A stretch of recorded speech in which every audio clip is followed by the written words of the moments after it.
did that good today.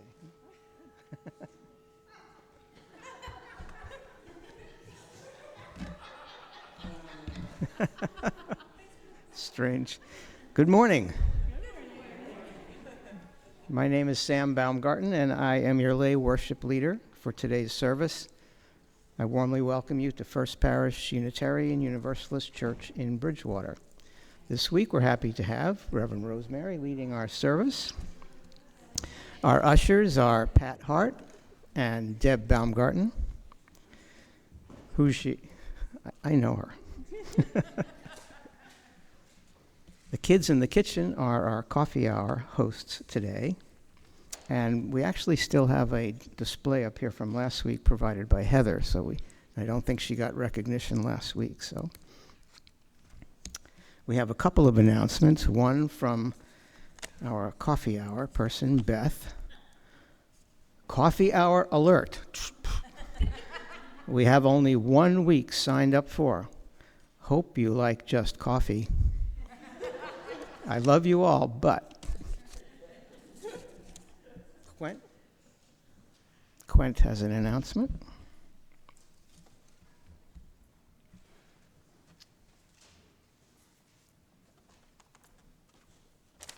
Speaking of coffee, on behalf of the congregation, I'd like to thank David Page for getting a new coffee urn. Thank you, David.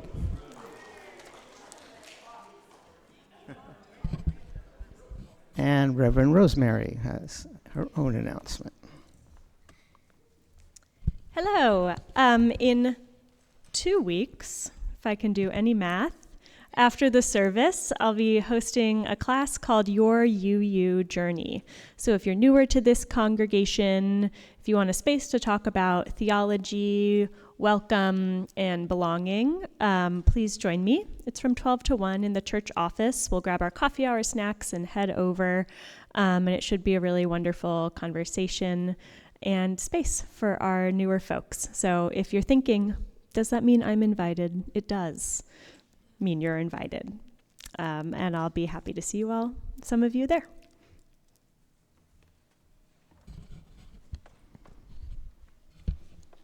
First Parish is a welcoming congregation. Love is the power that holds us together. We live our faith values by welcoming all people with love and open hearts. No matter who you are, no matter who you love, no matter where you are in your spiritual path, you are welcome here. If you are joining us for the first time today, we welcome you to share in our worship today as your whole self. We also encourage you to fill out the guest book at the back of the sanctuary. For newcomers joining us online, please see the sign-up link posted in the Zoom chat.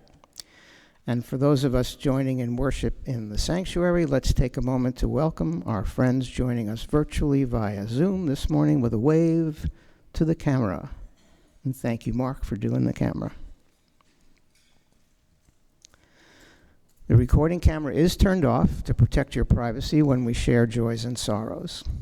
In the event of an emergency, please leave the building through the main sanctuary doors at the rear, or should you need a ramp, through the School Street entrance to my left.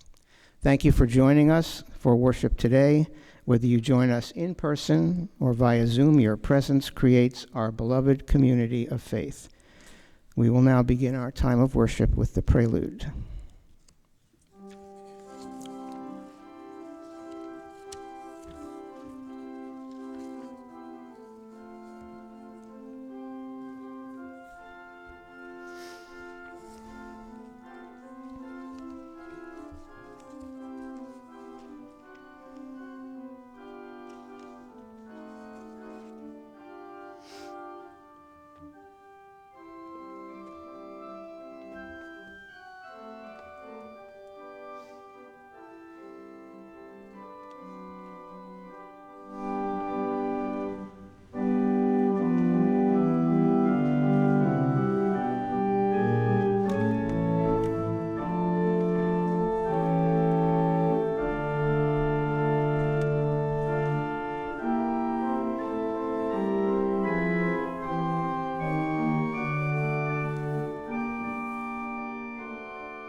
I have invited Amanda to come and light the chalice. She has graciously agreed. Please join me in the chalice lighting words. We light our chalice to mark this sacred hour. As we gather in this beautiful historic sanctuary, both in body and spirit, we connect to the many generations that have come here to explore the divine. Let us join our hearts and find the holy in our relationship to each other. It is time to share worship together. Please rise in body or spirit. And let us join our voices for the affirmation of our covenant. Love. Love is the spirit of this church, and service its gift. This is our great covenant, to dwell together in peace, to speak the truth in love, and to help one another.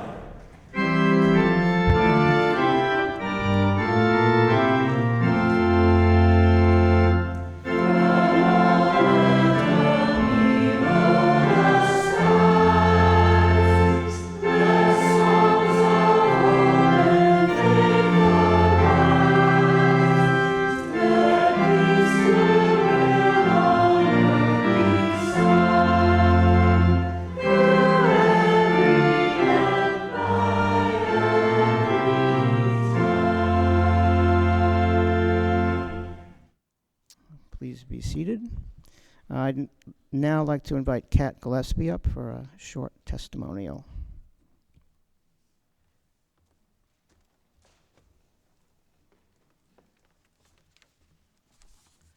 Good morning. As you know, today, March 8th, is Spring Forward Day, when we set our clocks ahead and move into longer, brighter days. I first started coming to this church in 2012. I came here looking for a community where I could cultivate friendships, share my talents, and learn how to make a difference in the world, however small. We had an interim minister at the time, and my first official involvement was serving on the Ministerial Search Committee. Looking back, I clearly sprang forward into the deep end. But it was the best way to learn about Unitarian Universalism and about church life in general. I didn't just attend, I became part of something. Since then, I've witnessed incredible growth. I've seen us move forward from an interim minister to a half-time minister to a three-quarter-time minister, and now we stand on the threshold of hiring a full-time minister. That's remarkable. It speaks to who we are and what we are building together. This spring, I'm looking forward to our bright future as a congregation under Reverend Rosemary's leadership. In uncertain times, strong and compassionate leadership matters. Her presence helps strengthen our resolve, calm our fears, and guide us toward a more peaceful and purposeful existence together. Spring is about growth. It's about possibility. It's about choosing to move forward. Today we have the opportunity to spring forward again together by supporting this congregation with our pledges. I'm confident we can reach our goal. I'm confident because I've seen what we can do when we commit to each other. Thank you for being part of this community and for helping us step into the bright season ahead.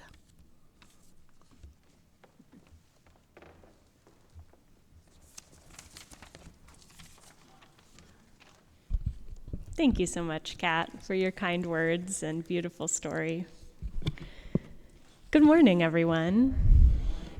I'm Reverend Rosemary Dodd, and I feel I've been upgraded from my previous Upper Parish Hall preaching back to the sanctuary with oil to heat the building. It feels good.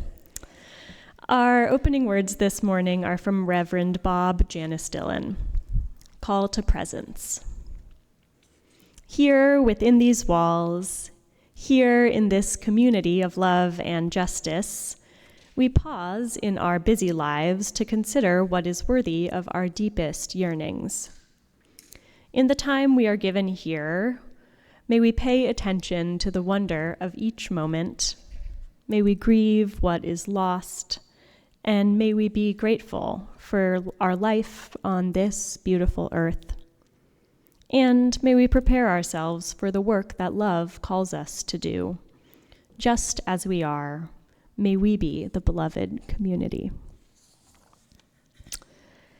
I invite you to rise in body or spirit for our opening hymn. It's number 139, Wonders Still the World Shall Witness.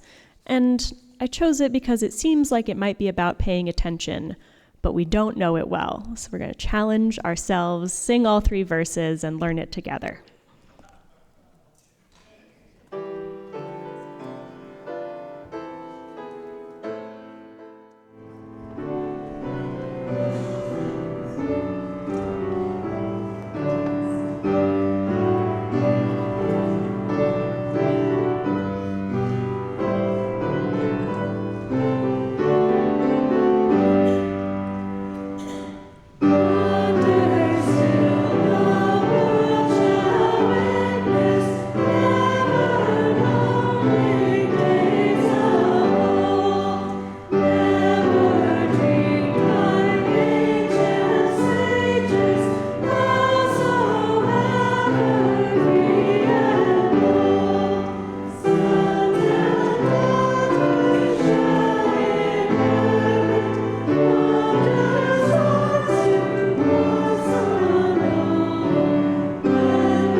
I have a story for all of you today. It's called Listen to Your Heart and Decide, and I have some questions for you to keep in mind while I'm telling the story. 1, who is giving advice in this story? 2, who is making the decisions? And 3, whose voice might be missing? Our worship theme this month and our theme for our religious education is paying attention, something kids get a lot of pressure about. I wonder why. But today we're focusing a little bit on the power of our wisdom within, listening to our inner voices. So you can listen for that in this story. Once upon a time, there was a fruit vendor who worked in a busy marketplace in the center of town. The fruit vendor, being a good business person, wanted to attract new business to the cart. And so she put up a sign that said, "Fresh fruits sold here." Pretty clear. And one day a man came up to this fruit vendor and said, "We know you sell fruits, and most of the time fruits are fresh, obviously. So why have you put up a board that says fresh? Why do you require this advertisement? You should take off the word fresh because it's it's implied. And the vendor thought about it, and she took off the word fresh. Another day, a child came up to the fruit vendor, and she said, "Well, this is a marketplace, is it not?" And the vendor said, "Yes." And the child said, "Well, you should definitely take off the word sold here from the board. Selling is what we do here." And so the vendor thought about it and complied. So now the vendor was left with a board that said, "Fruits." Pretty clear. But one day an old man came up and he said, "Fruit seller, why does it say the word fruits on your board? We can see there are fruits. What else would you be selling in this marketplace?" And so the vendor thought about it, and she took off the word fruits from her nice big sign, and the nice big sign was now completely empty. And then one day another person came up, a very small child, and said, "Only a really silly person would keep such a nice signboard empty. Why don't you write something on there to advertise your fruits or a special deal of the day maybe?" The fruit vendor thought about it. The end.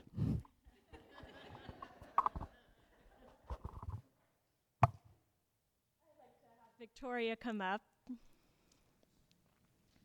and help me lead our song to sing our children to their religious education programming. All right.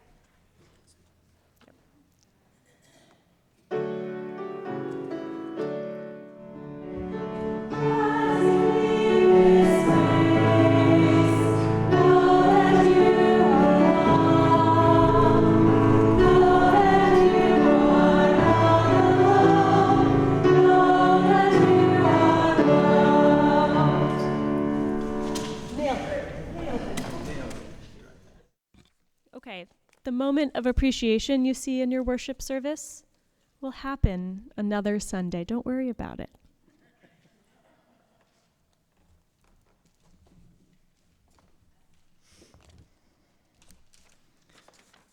The minister is taller than me.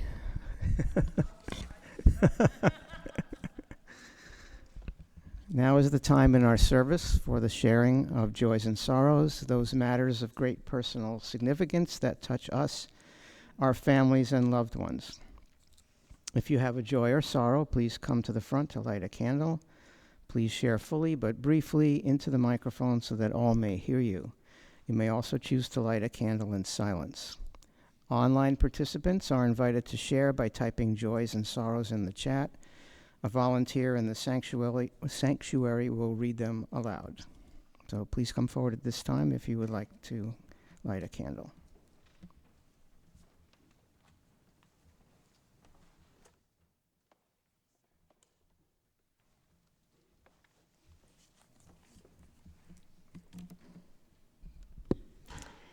Each week we arrive here carrying the joys and the sorrows and those sweet mixtures from our lives. We share them because we know that a joy shared is a little brighter, and a sorrow shared in community weighs less heavily on us. This is a week like many weeks where the news has felt endlessly bad. And in this service theme of paying attention, I have felt challenged to hold it all. We do not need to hold it all. There is no way any of us individually can do that, but together we can create a container for the good news and the bad. Today I hold the people of the Middle East in my heart, the people who have been killed in protesting for their right to live in a more free society, the people, the children who've been killed in bombings, the members of militaries sent to die far away from home. It feels kind of interminable. And my prayer is for it to end, this war and the others.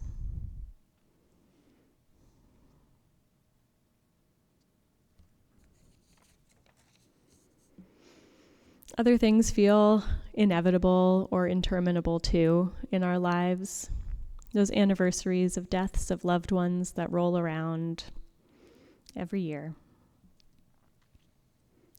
The struggles of the beloveds in our lives to secure food or housing or medical care.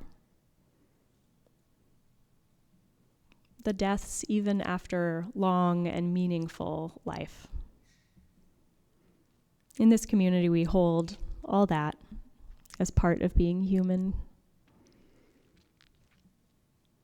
We're also lucky to hold the sweet things, communities coming together to dance, connections across the world, housing secured, birthdays celebrated, kids growing. We lift these up, not because they are exceptions to the rule of misery, but because they're part of what makes our world whole. Of course, there are those things on each of our hearts which are just sitting there a little tenderly, not ready to be known or shared, and we hold those too. Would you take a deep breath with me in and out?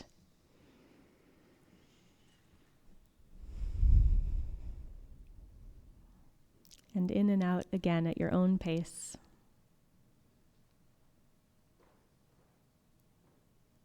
And join me in the spirit of prayer or meditation.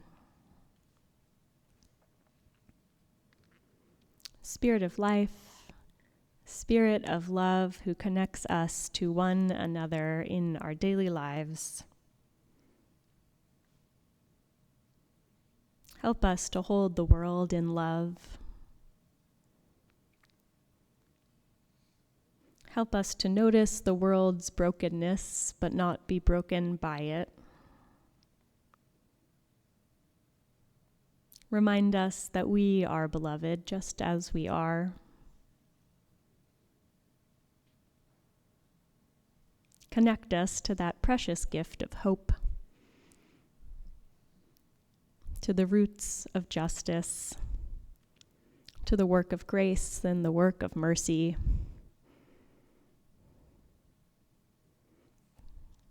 Be with us now, as we are with one another.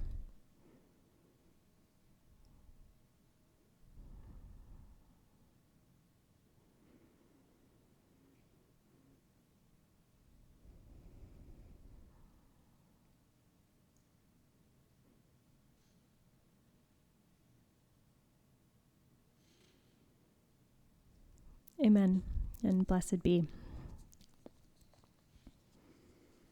Please stay seated as you are. We're going to sing it really is one of my favorite hymns, number 1009 in your teal hymnal. It's called Meditation on Breathing. We'll sing it through 4 times. The second and third time, the choir will add in the other parts. Please sing whichever part your heart is calling you to today.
The reading this morning is called Set in Stone by Victoria Safford, taken from a book called Walking Toward Morning. In a cemetery once, an old one in New England, I found a strangely soothing epitaph. The name of the deceased and her dates had been scoured away by wind and rain, but there was a carving of a tree with roots and branches, and among them the words, quote, "She attended well and faithfully to a few worthy things." At first, this seemed to me a little meager, a little stingy on the part of her survivors, but I wrote it down and have thought about it since, and now I can't imagine a more proud or satisfying legacy. She attended well and faithfully to a few worthy things. Every day, I stand in danger of being struck by lightning and having the obituary in the local paper say, for all the world to see, she attended frantically and ineffectually to a great many unimportant, meaningless details. I think I'll read that again. She attended frantically and ineffectually to a great many unimportant, meaningless details. How do you want your obituary to read? He got all the dishes washed and dried before playing with his children in the evening. She balanced her checkbook with meticulous precision and never missed a day of work. Missed a lot of sunsets, missed a lot of love, missed a lot of risk, missed a lot, but her money was in order. She answered all her calls, all her email, all her voicemail, but along the way, she forgot to answer the call to service and compassion and forgiveness, first and foremost of herself. He gave and forgave sparingly, without radical intention, without passion or conviction. She could not or would not hear the calling of her heart. How will it read? How does it read? And if you had to name a few worthy things to which you attend well and faithfully, what, I wonder, would they be? And here ends the reading.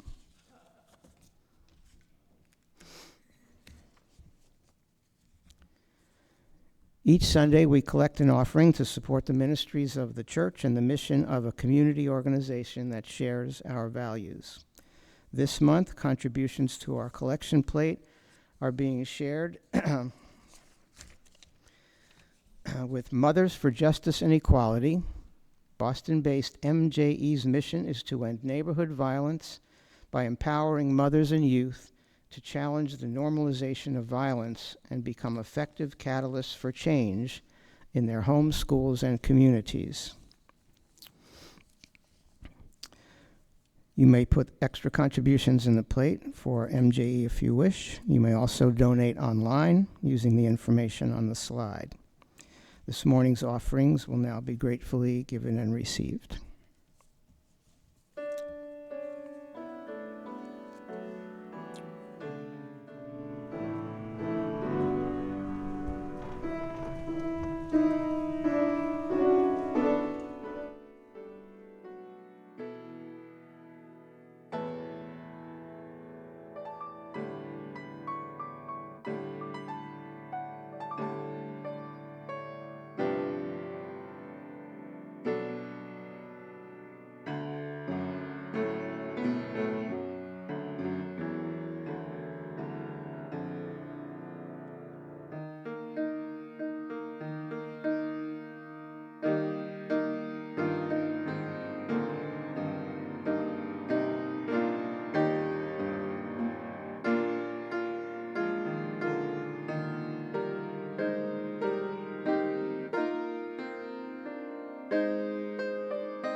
As I started preparing this week's sermon, something deeply ironic happened that I would really like to share with you.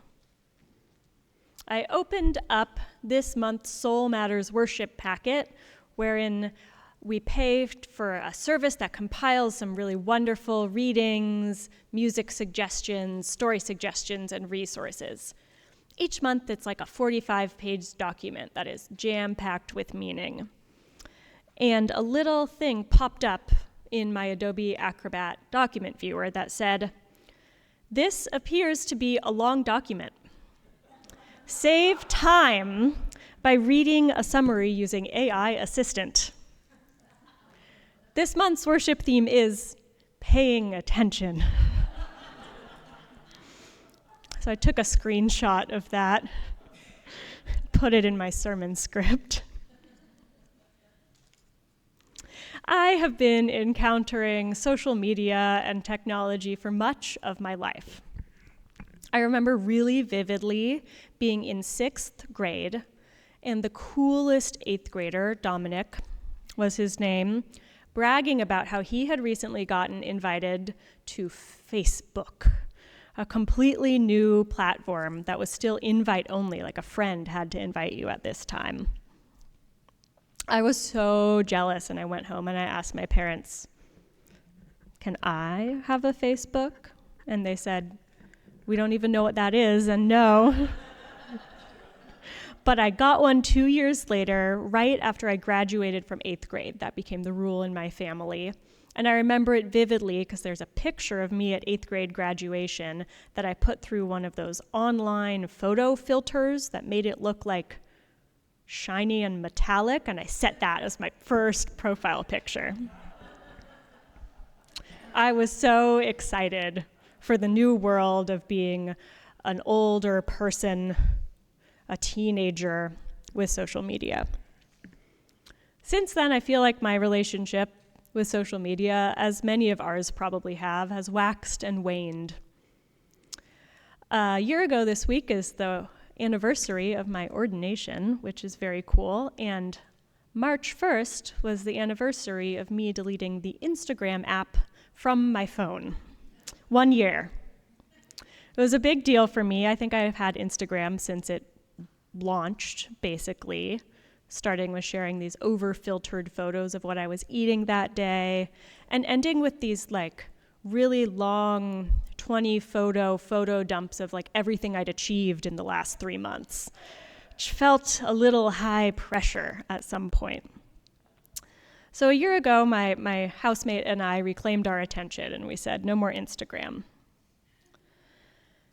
And I just kind of replaced it with other things, as you do. I'd hoped to replace it with more time with my friends or more time crocheting, and I replaced it with being on Facebook a lot, which was kind of horrifying. And so this year, on the 1-year anniversary of my departure from Instagram, I deactivated my Facebook account, which felt really scary, actually. How am I supposed to connect to all those people on my friends list now? I've been trying to notice the ways in which my relationship with social media intersect with my faith values. And a framework I really like for social media is the attention economy. Social media is a place where the product is our attention. Those ads you see and scroll past, that's how tech companies make their money, is through advertising to us things they know we might be especially interested in because they're looking at all our data all the time. Social media companies are incentivized to keep the users, on their own website for as long as possible. And so their designs reflect these incentives. They roll out features that capture our very human vulnerabilities, like a video autoplaying of a cute dog. I love a dog. There's a really fantastic group called the Center for Humane Technology. They're a nonprofit that advocates for responsible tech use in our world through policy and social change. And they articulate the problem like this. Addictive social media design continues to do a few things. It drives political polarization as the content we see diverges from the content those we don't share opinions with see. It drives social division, loneliness, mental health crises, and more. Some leaders from an organization called the Strother School of Radical Attention, which I must look more into, say that we're noticing a real dark side to our tech-centered lives. They're extractive profit models in these companies, and they amount to systematic fracking of human beings, pumping vast quantities of high-pressure media content into our faces to force up a spume of vaporous and intimate stuff called attention, which is now traded on the open market. The systems that are seeking our attention are really powerful. They live in our pockets, they live in our computers. But this group says that we need a new kind of resistance, one that's modeled on the resistance to the infinite work week that the labor movement taught us. A resistance that requires attention to attention. Dedicated spaces to relearn and reclaim our time. I've noticed myself doing a lot of what I call social media numbing or doom scrolling. Perhaps you do this too. You open your phone to check a text from a friend or a message, and you end up in kind of a bottomless pit of despair and marketed content. And the handy thing about this is that it goes on forever. It will never end. I don't know about you, but I've never reached the end of that page of scrolling content, though I have tried. But when we take in this much information, this much pressure, this much demand for our attention, we end up kind of numbing out. Sometimes I'll notice myself doing this, having numbed out, and I'll close the website I'm on. And then 30 seconds later, I will reopen that same website because my brain says, oh, we don't want to think about what's happening. We want to go back to that place that takes up all of that attention. Justine Toh writes that our entire attention economy is organized around helping us to avoid the demands of other people. It turns out that our loss of focus and ability to concentrate is just kind of the tip of that attention iceberg. Also at stake, she says, is our ability to be present to the people we love, and to even be present to ourselves and our pain. No human being is meant to digest this amount of information with this rapidness of speed in this kind of addictive format. We're not built for it. We're built for connection. And sure, there are things about social media that feel connective. But social media CEOs are very rich, they are very powerful, and they are very invested in keeping our attention in their control rather than in our own. Oliver Burkeman puts it like this: if we're spending time on social media, something we might not articulate as a value, it's not an exaggeration to say that you're paying with your life, which is a little dire, but what is our life if not our time and our attention? I want to be clear that I'm not suggesting any of us go bury our heads in the sand, check out of our relationships, and ignore the great many problems in the world. But none of us will ever be an expert on everything. I've been trying to find niches of things I want to know more about and spend my time diving deeper on those things and less of my time knowing a little bit about everything. It's like the opposite of being a Renaissance woman. This week I listened to a really wonderful audiobook called The Phantom Plague about tuberculosis in history, and I learned so much in 9 hours of time that I think I probably could have spent learning a little bit about a lot of things. When I'm fighting against my inclination to be on social media all the time, I'm also fighting against my own anxiety, my own instinct to control, to know what's happening, and my own instinct to not be left out of some important conversation that's happening somewhere. After all, sometimes my social media use feels values aligned. There's a Facebook group for UU ministers who are women in their 20s and 30s, and it's the best place on the internet. I see those people in person as the whole group maybe once or twice a year, and I do mourn the loss of that access to connection with this group of people, the ease. Interconnection, after all, requires connection.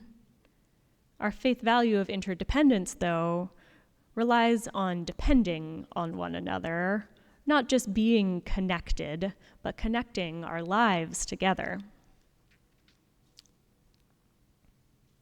Sometimes this sense of constant availability betrays us and our values. I really try not to email any of you back past like 7 p.m., but my attention is pulled right to that inbox where I say, I could just solve this problem or attend to this quickly. And it fractures the attentiveness I have to the rest of my life when I'm not working. I'm sure this is the same for many of you. So I don't have a right answer here. I don't think being on social media is a bad thing. In fact, I've seen it change some people's lives in really positive ways. Reconnecting to family members they didn't know they had, making connections with old friends, asking for advice on something really specific that you need a niche for. But my hope is that in discerning and thinking about these relationships with social media, with the internet, with the attention economy, we can come back to our core values. What if there was space for boredom in your life? Would that invite more creativity? What if there was space for that anxiety? Would that invite discernment? We need to build in time and attention to our own creative voices and our own priorities to emerge. In a really great book that I haven't read called How to Do Nothing, Resisting the Attention Economy by Jenny Odell, she writes that the point of doing nothing, as I define it, isn't to return to work refreshed and ready to be productive, but to make space for the rest of it all.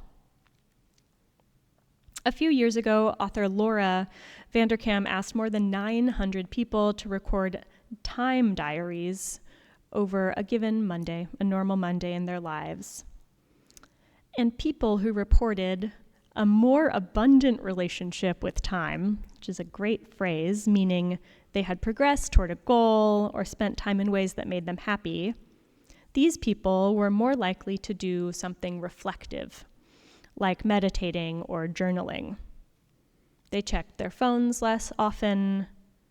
They'd sooner spend time with friends or family than watch TV. Vanderkam says that it's not wasting time to engage in leisure activities that are rejuvenating to you. The dichotomy is false between connection on the internet or disconnection in your own lives. I'm still working on finding the balance that's right for me. I'm sure you are too. I challenged myself this week by taking my dog for a walk without listening to a podcast. It was a good first step to create some space in my brain for my mind to wander around. And maybe there's a good step for you too. I can't tell you what that would look like.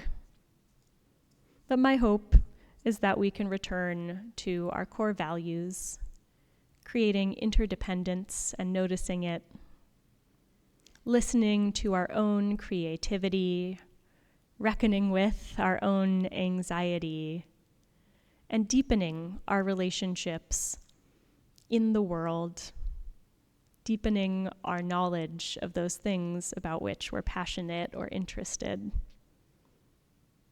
So, this is an invitation to noticing how you are paying attention. May it be so. We're going to sing a favorite hymn. It's number 1064, Blue Boat Home. And I thought it would be nice to end on this kind of connective message.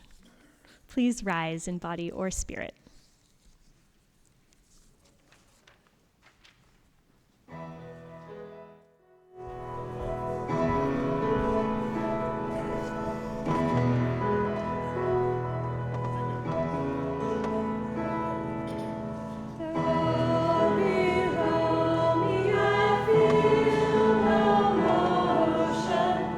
Standing on these mountains and plains,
as we go forth from this place, let's keep an open space for curiosity in our lives. Let's pay attention to how we are paying attention, and let's cast some questions into the deep. Go in peace, go in love. Amen.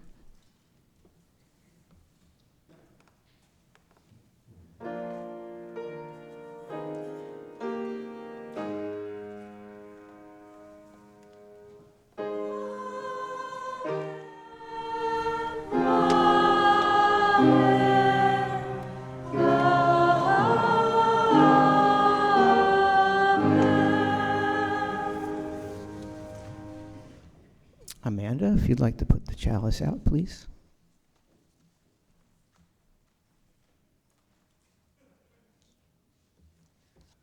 Please join me in the words for extinguishing the chalice. We extinguish this flame, not the light of truth, the warmth of community, or the fire of commitment. These we carry in our hearts until we are together again.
Our time for worship has ended. Our time of fellowship now begins. If you would like to stay for coffee hour, please make your way to the upper parish hall to the left, my left. The ushers will assist you in using the elevator as needed. Next week's service will be a poetry service, and here's a little note about that. Please join the worship committee next Sunday for our Poetry Sunday service. Feel free to bring your favorite poem to recite and share with the congregation. If you'd like to share why your specific poem speaks to you, you are welcome to share. See you next week. Off we go.